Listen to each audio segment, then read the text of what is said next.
Hindi ba dapat suportahan natin? Hindi pa maganda yan?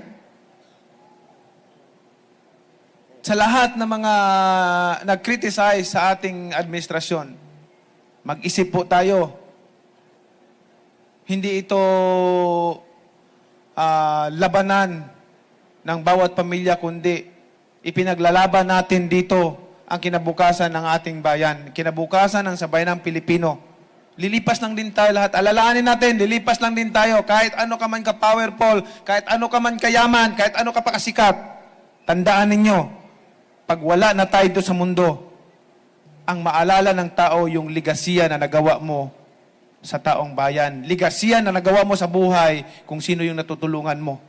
Pero kung ang ligasiya mo, pangit, masama, magnanakaw ka, hindi ka makakalimutan, makakalimutan ka ng susunod na henerasyon. Yun po ang